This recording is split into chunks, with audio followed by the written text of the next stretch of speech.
What is going on, guys? Bruin Steel here, and welcome back to another WWE broadcast. And tonight we are recapping the Friday Night Smackdown that took place April 4th, 2025. And we are back in the US after a whole weeks of being abroad on the WWE shows being abroad.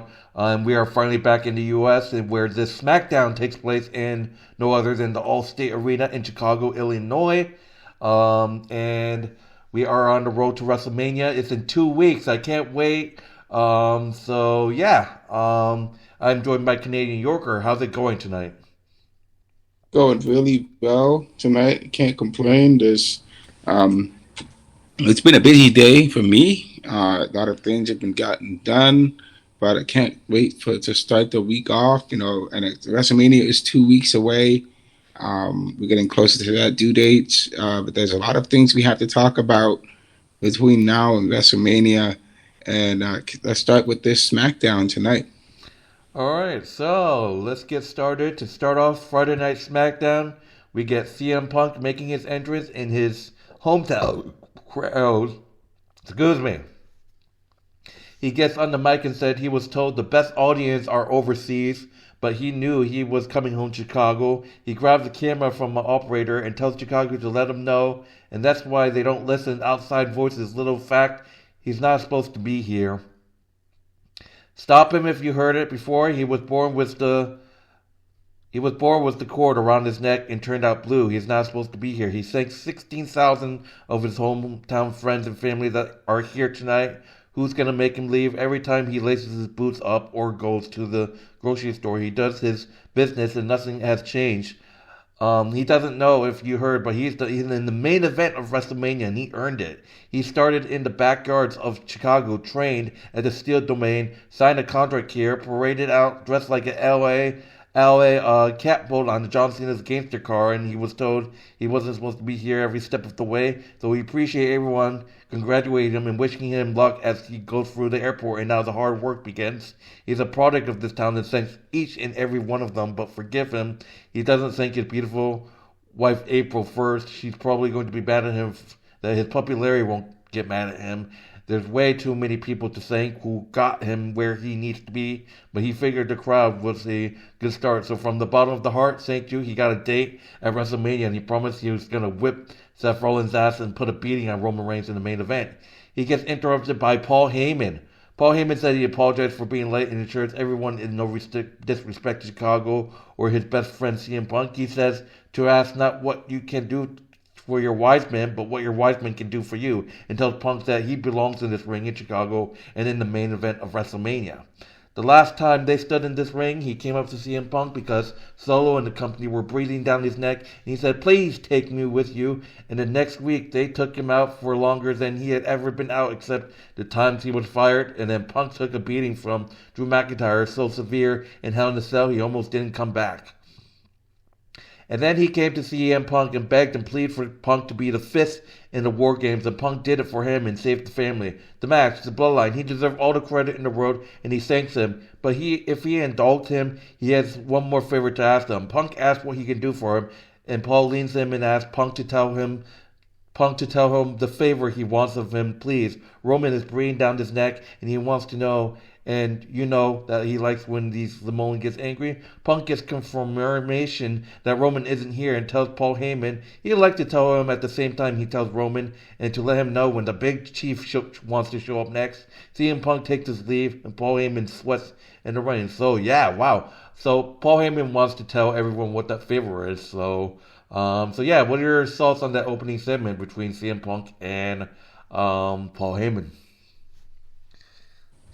CM Punk, um,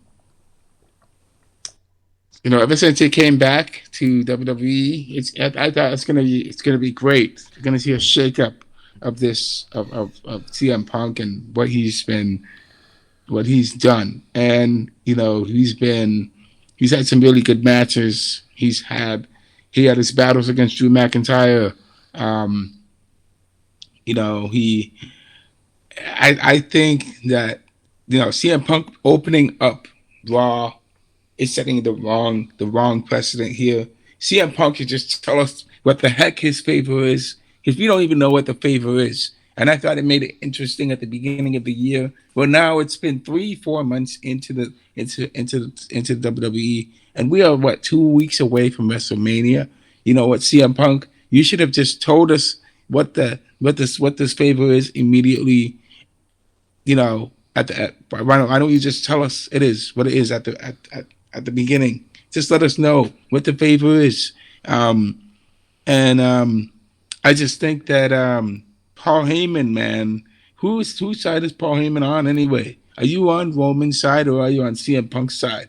I mean, you've been through Roman thick and thin every step of the way, and now you're switching to be with CM Punk. I just don't understand what is Paul Heyman thinking. I think Paul Heyman, he should just stick with Roman Reigns and be the person who be with Roman Reigns, because that just makes sense for me. All right, so moving on to the next match, we got Nathan Frazer versus the Rey Fenix. Rey Fenix making his WWE debut. We saw this guy sign with WWE, but question is when he was going to come. So Rey Fenix, he's kind of like a Rey Mysterio guy, making his WWE debut. Welcome to WWE, Rey. Not Rey Mysterio, guys. Just get that situated. So Rey Fenix making his debut. Welcome to WWE, Rey.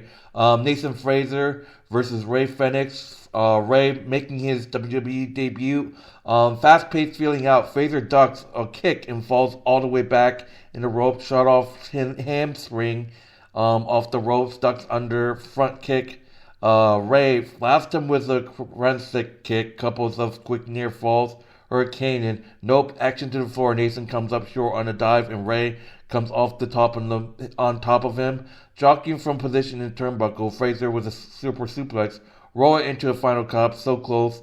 Nathan goes for a Phoenix splash. Nobody home. High knee to the jaw, gets him back, but it's Phoenix floats over a suplex and nails him with a drop kick and rope walk penalty kick. Somehow Nathan Frazer kicks out of the Fire Thunderbolt driver that spikes him right on the good dome.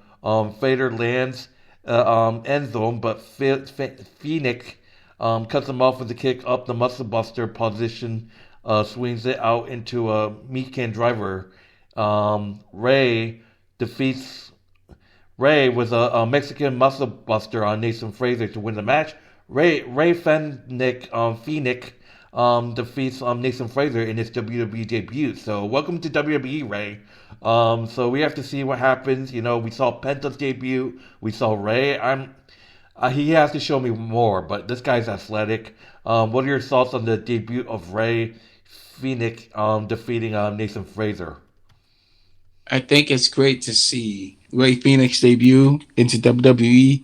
I also think it's great to see Nathan Phoenix also debut into WWE. I think Nathan Phoenix is from NXT, so obviously we don't see enough of the NXT guys coming up and being in WWE. But it's great to see that he's getting his points in there and he's getting some matches put into WWE. But for Rey Fenix, he's a luchador, just like Penta, just like Rey Mysterio, but and just like Dragon Lee. However, I see Rey Fenix is a unique. He is not Rey Mysterio. He may have the similar mask like Rey Mysterio, but he is his own wrestler. And it's good to see that each of these luchadors have different, different styles. Even Legado del Fantasma. I just would love to see these guys. These guys who are luchadors. Rey Fenix, he needs to get. I would love to see him get pushed more, and Penta's getting his push, and Rey Fenix also. They're working him into the mix, and let's see how he progresses, man. It'll be wonderful to see that. And also, it'll also be wonderful to see Penta and him, as well as Legado del Fantasma. They need to continue going forward with Legado. So that's what I got to say for that. All right. All right, moving on to the next. Excuse me. Moving on to the next match, we got a one-on-one match between LA Knight and Tama Tonga. Tonga drop kicking into the corner, big back elbow. Knight snaps off a suplex, following it up with a big boot, putting boots to Tama in the corner. Big hip attack sends Tonga to the floor. LA with a drop kick through the ropes solo in his Vince suit, getting into his face, but Knight chooses to just bounce Tonga off the announce table a couple times. Solo runs interference and Tama blasts Knight off the apron and into the desk. Big suplex from Tonga for two. Knight turning the pressure up, neck breaker and the slam. People's elbow connects, BFT block upper, a right hand to Solo. Tama almost steals it with a schoolboy pin. LA gets him. LA hitting the BFT on Tama Tonga to win the match. So LA Knight defeats Tama Tonga despite the interference from Solo. LA Knight defeats Tama Tonga by pinfall with the BFT. What are your thoughts on LA Knight defeating Tama Tonga? I mean, we have seen the script before. We have seen this match before. Tama Tonga is he's just spit up and chewed and chewed up and spit out by LA Knight. And I just think that once the Tongas come back, I would love to see the Tongas get their chance to become the tag team champions again. To go for another tag team championship. But Tama Tonga, man, he has been losing matches. He obviously needs to win some matches, but he's been losing matches as of late. LA Knight, that's just a win for him in his book. So and now he has to face Braun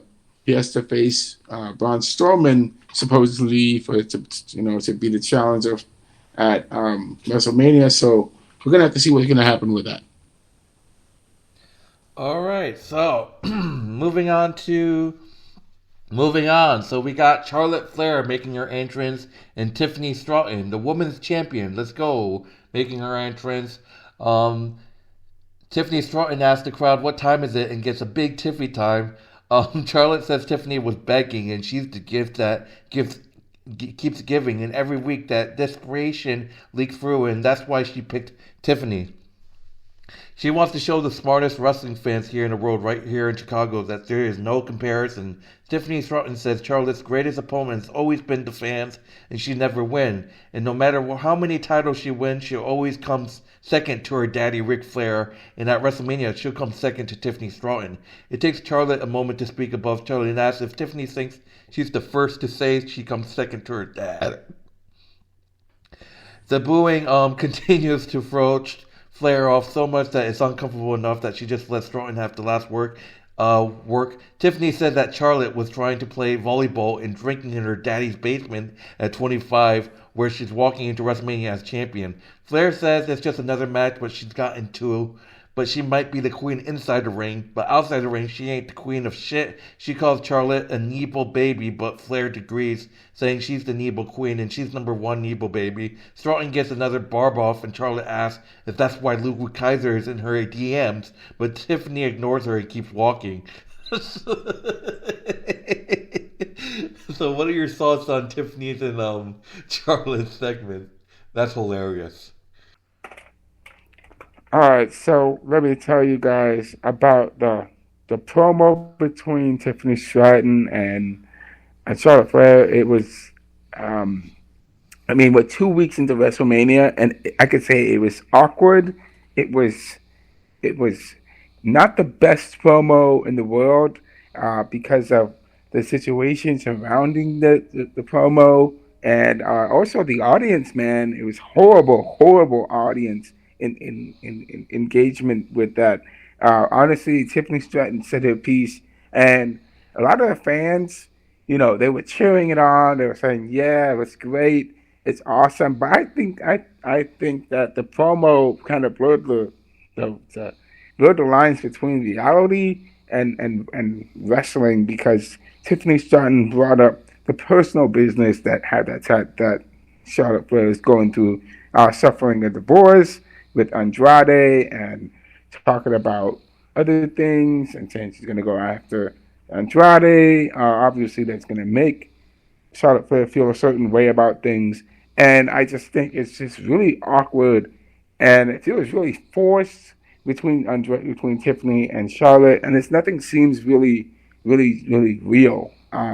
But just bringing the whole reality thing and real life into the situation, it didn't really help the promo much, and I think Tiffany Stratton really needs to go back to the drawing board and improve herself, work on her mic skills. She obviously does have to work on her mic skills a little bit more and get better at it. Um, and for Charlotte Flair, I know people don't like Charlotte Flair as and she wins. She does. This is her first time back since she suffered her injury. But for the most part, Charlotte Flair is is a champion. She is a 16-time champion for no reason. So there's a lot of people would feel a way that they don't want to see her win again. But at the same time, she is making history, so she has to do what she has to do. She has to do her job, and I don't think the audience engagement with Charlotte Flair was just horrible audience engagement, man. Like nobody gave her the chance to speak and return to what she had to say, and I think that really just I could tell that Charlotte Flair was just off put by what she was receiving, so she resorted to the last ditch measures by talking about, oh, she has Ludwig Kaiser in her, she has his number. Um, it's just really bad, the promo. I didn't really like how everything turned out between Charlotte and Tiffany. I think things could have been worked out better, but and improved. But overall, for me, it's just not a good setting for this whole situation. All right, so moving on to the next match, we got DIY Johnny Gargano and Tommaso Ciampa versus the Motor City Machine Guns, Alex Shelley and Chris Sabin. It's a number one contenders match for the WWE Tag Team Championship, so where the winner will face the Street Profits for the titles. Gargano and Sabin to start back and forth. John gets frustrated and tags Ciampa in, and Sheila comes in turn, double team sending Tom to the floor. Alex slides out after, and Ciampa leads him on the Mary chase until he eats the Superman spear from Gargano. Sabin dives on DIY and throws Ciampa back inside. Tom tears the turnbuckle off, but Chris rolls him up for two. Knee Trembler connects. Project Ciampa can't keep Chris Sabin down, throwing Alex out of the ring, lighting Sabin up. He rolls away, and they stop short of meet in the middle. Sabin shoves Tom into John, a little backseat boy sequence up the top for Skull and Bones, but Gargano shoved Shelley off the top turnbuckle. Schoolboy pin from Ciampa with feet on the rope, but referee catches him. He charges in, Sabin drops him. Schoolboy pin on Chris Sabin. The Motor City Machine Guns defeat DIY by pinfall to become the number one contender to the WWE Tag Team Championship. Post match, the Motor City Machine Guns draw at the Street Profits, so we have to see. This is going to be an amazing match. Street Profits versus Motor City Machine Guns. Come on, you got to book something at WrestleMania, Triple H. So, what are your thoughts on the Motor City Machine Guns defeating DIY to become number one contenders to the WWE Tag Team Championship? I think it's great that the DI that it's unfortunate that DIY lost, but they are the heel team, so I kind of it makes sense that face wins, and Motor City Machine Guns won, so they're going to be facing Street Profits at WrestleMania. Look, look, this is going to be the Street Profits' first title defense, and they haven't. This is their first time in 4 years that they are the champions in 4 long years. 4 long years. After 4 years, I don't think that Street Profits are going to be wanting to lose their title at WrestleMania on the biggest stage, and in such a fashion like that. So obviously, the Street Profits, man, they have to defend their titles against Motor City Machine Guns, and I think this will be the first time Motor City Machine Guns is going to be debuted in WrestleMania. So this is going to be an interesting matchup because I think Motor City Machine Guns has probably faced the Ivar in the past and beaten, and sorry, that they've beaten Street Profits. So let's see how Street Profits do and Motor City Machine Guns do at WrestleMania. Let's see how it goes on. All right, so moving on to the next match, we got a one-on-one match. We got Naomi versus B-Fab. B-Fab immediately hits the mat slam into the corner, smashing her face into the turnbuckle, whipped across, reverse roundhouse in the corner, big boot for two. Naomi gets her in the tree of full and swings her neck back in the turnbuckle, wrist control. Naomi with a wrist clutch, single leg code breaker on B-Fab to win the match. Post match, Naomi asks Jade where she's at because she's still standing.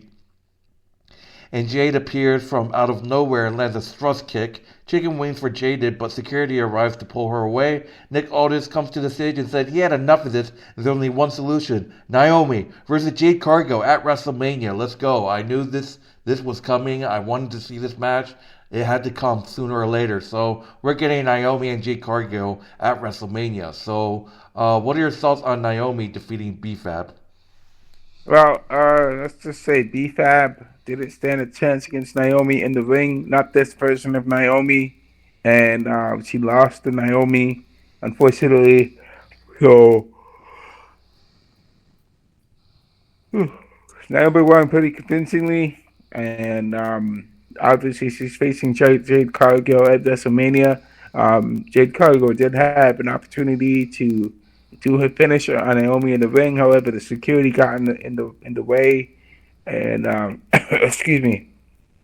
Um, this is probably the first time that in a while that WrestleMania is debuting a women singles matches, and it's going to be really exciting to see this showdown happening because I don't think I've ever been invested in a women's match storyline going on.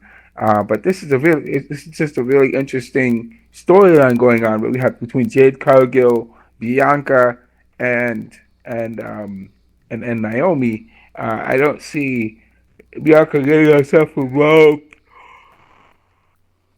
because she has her own thing going on with Rhea Ripley and Io Sky. So obviously, this matchup between Naomi and Jade Cargill is really good, and I love the storyline. We have been wondering for months what's been going on with that, but now we know who the attacker is and what's gonna happen between Naomi and Jade. Can't wait. All right, so moving on, we got Nick Aldis in the ring. He says there's a difference between coming back next week and everything fine and not knowing if you're ever going to be in a ring again. And there's a reason. They say don't try this at home. He wants to hear it from the men himself. He introduced Kevin Owens. Owens gets on the mic and says he's been doing this for 25 years. In that time, he gave everything he had every time he stepped in the ring, and he got to live incredible things and experience things he'll never forget and take care of his family in ways he could never dream of. But there's a price to pay for that. That toll on the body. So now it seems like it's his turn. The reality is, for the last 4 months, he's been dealing with a pretty serious neck injury, and this week they figured it out, and now he has to get neck surgery. So that's what he's going to do, and the timing couldn't be worse because not getting to be in the ring with Randy Orton at WrestleMania really sucks. He's thankful for WWE for letting him come out and say it himself because he doesn't know when he gonna go to come out here again. The last few years, he learned not to take anything for granted, and he learned not to take this for granted. For now, he says he wants to thank you, and he's sorry. On his way out, Randy Orton makes his entrance. Kevin holds his ground on the apron as Randy makes his way up to him and says something inaudible. Owens leaves but stops to seemingly confront a fan. Owens is thoughtful in the ring, and Nick apologized for him no longer having a match. And Randy Orton once again RKO's Nick Aldis. So, Kevin Owens versus Randy Orton at WrestleMania is off, and I can understand why Randy did that because he wanted to whoop that ass. So what are your thoughts on Kevin Owens announcing he has to have surgery, calling off that match with Randy at WrestleMania? My question is, how long has WWE known about Kevin Owens' injury for all this time, man? How long has this been known, and why hasn't anything been done to stop this from happening? Because now This is the worst situation that has ever happened to Randy Orton, to Kevin Owens. Man, it's just a waste of space now. Now what's going to happen with Randy Orton and in WrestleMania? Randy Orton is now a wild card, and he can do anything he wants because he doesn't have to face Kevin Owens, tying him up at WrestleMania. Things are going to get crazy at WrestleMania with Randy Orton running around doing whatever he wants to do. He might be showing up to WrestleMania. It's unfortunate that Kevin Owens has to get surgery on his neck, but he did put a lot of pressure on, in high intense matches, especially when he was at Elimination Chamber facing Sami Zayn. I think that's one of the matches that probably sealed the deal for Kevin Owens, because that was just a brutal, vicious, hard hitting match that happened between Kevin Owens and Sami Zayn. He put his neck through chairs and tables and solid steel steps. The man, it's a miracle that he is standing still. And it's good that he's going to get surgery to fix the issue. But it's bad now that he's at WrestleMania. It's horrible. I feel sorry for Kevin Owens that he has to put his career on hold. But life happens sometimes, and things happen, and you got to put your career on hold. You got to put your life on hold to recover your health or whatever. And health is wealth. And it's a very important thing. Health is very important to take care of. For Randy Orton's RKOing Nick Aldis, this is probably the first time. I'm surprised Nick Aldis hasn't fined Randy Orton for RKOing him every single time, every single chance he gets. He hasn't done it yet, and I don't think he wants to do it because something worse is probably going to happen to him. But I just think that it's really interesting that Randy Orton has nothing holding him back. So what's he going to do next? Is he going to go after Cody Rhodes and betray Cody too, just like John Cena did? Is he gonna go after LA Knight? I mean, what's he gonna do, man? I mean, he could do anything, and there's a lot of question marks there going on. So what's the next step for Randy Orton? All right, so moving on to the next match, we got a last man standing match between Braun Strowman and the Samoan werewolf Jacob Fatu, and it is actually a United States Championship #1 contenders match, but it's a last man standing match, and we know the history between Braun Strowman and Jacob Fatu. That rivalry has gone to another level. Fighting on the floor, back inside, Fatu takes control and heads up top, but Strowman pulls him right back down. Scoop float over into the ropes. Jacob with a super kick. Freight train elbow, double jump, moonsault, a second moonsault. The monster gets up. The werewolf with headbutts. Both men are down, and Braun rolls to the floor and gets a table as Fatu barely beats the referee's count. Table leaned into the corner. Strowman blasts Jacob with a boot. Braun to the floor, and Fatu dives on him, sending him over the announce desk. The Samoan werewolf charges in on the floor, and Braun wraps a steel cage around his head. Strowman Express sends both men crashing through the timekeeper's barricade. They go out to the crowd. Strowman gets him on top of the stack of Rhodes cases. Suplex off the cases and through the table. Braun bleeding from the arm, crawling him way back to the ringside, crawling back in. Fatu puts him through a table with the hip attack. Both men down and out. Referee counting. Jacob stirs at 8 and pulls him to self. It's over. Jacob Fatu gets the win over Braun Strowman in this last man standing match to become the #1 contender for the United States Championship. And LA Knight, be careful, because now the werewolf is coming after you at WrestleMania. That's right. Jacob Fatu versus LA Knight for the United States Championship at WrestleMania has been made official.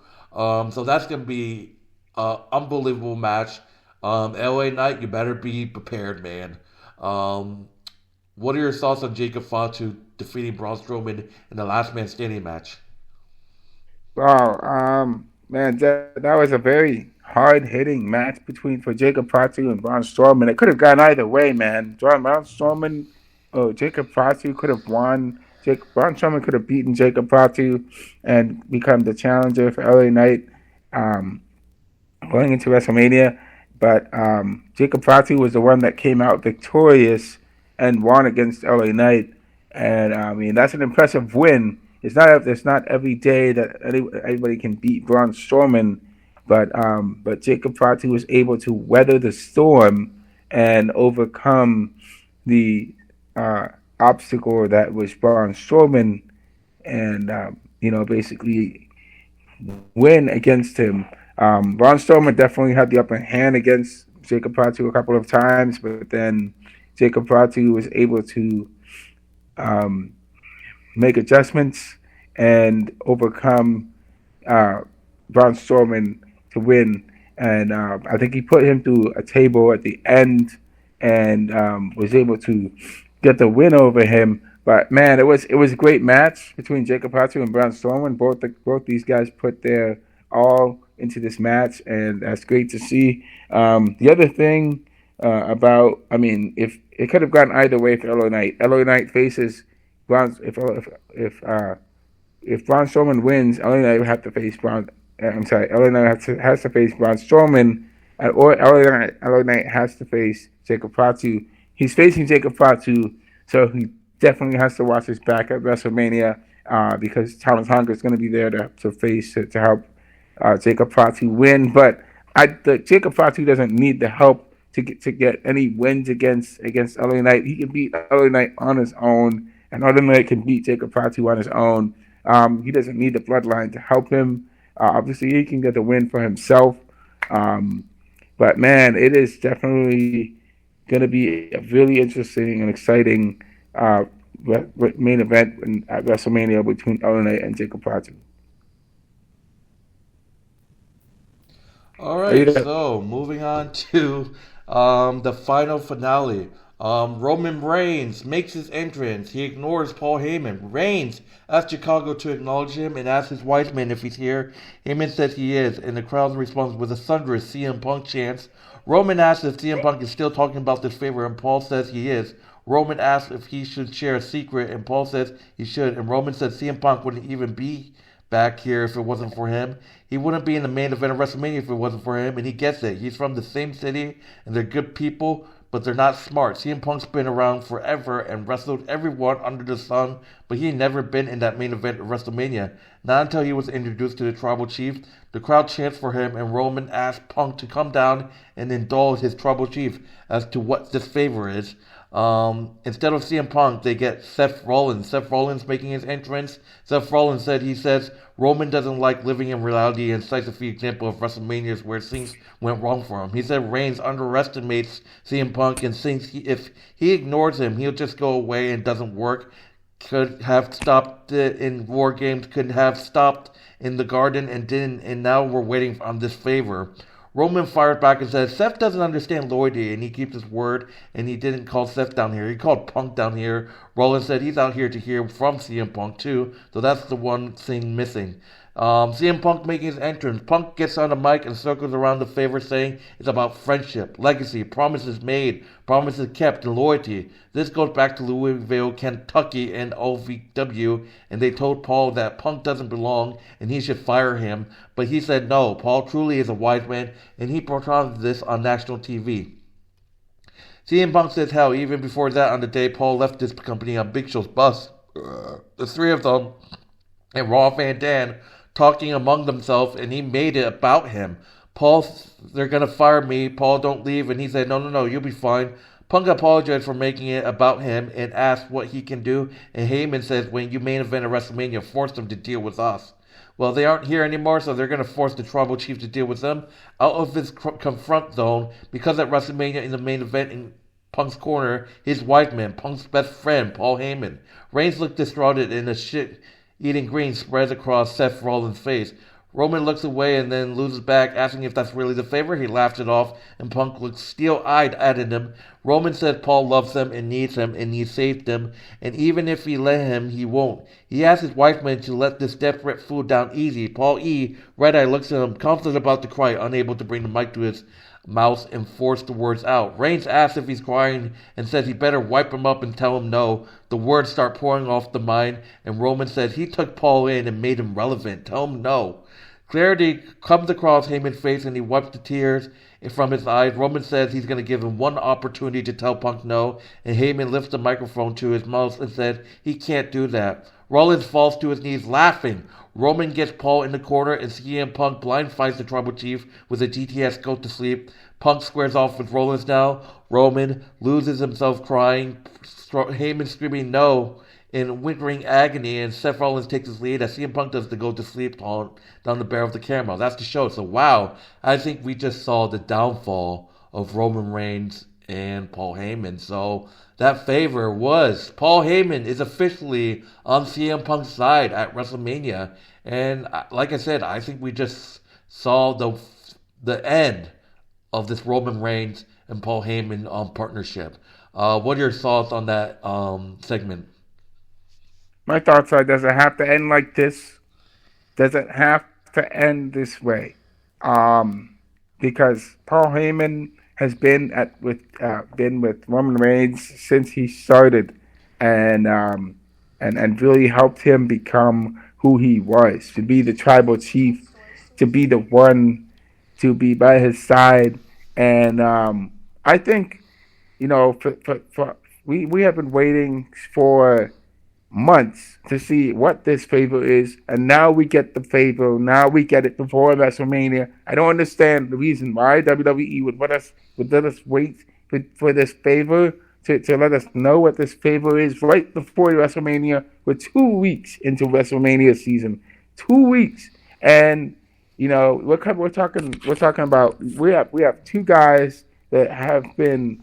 Roman Reigns was a almost champion for 4 years, but he lost his championship to Cody, and now Roman Reigns is now acting like he is a jobber, and it's just crazy to me to see this happen. The guy who lost his WWE champion at WrestleMania now in a three-way match with Seth Rollins and CM Punk, who's finally debuting at WrestleMania. You know what it makes me think? It makes me think, why in the world is Roman Reigns right now in this year's WrestleMania? Because it makes no sense at all for Roman Reigns to be in this WrestleMania. This WrestleMania, I thought WrestleMania would be CM Punk and Seth Rollins together facing off against each other at WrestleMania. I think what happened at Elimination Chamber was a mistake.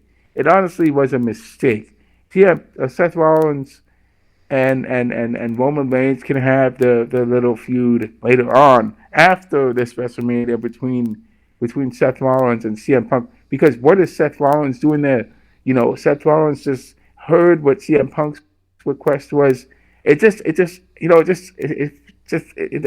sit right with me, because now Seth Rollins is there, and when he heard what CM Punk had to say to Roman Reigns, it just doesn't make sense to me that Roman Reigns, this whole situation feels like a third wheel, like Roman is the third wheel here, or Seth Rollins is the third wheel here. Honestly, I think one of these guys should be doing something else in WrestleMania. Obviously, it doesn't make sense. This matchup here just got a little weird and confusing,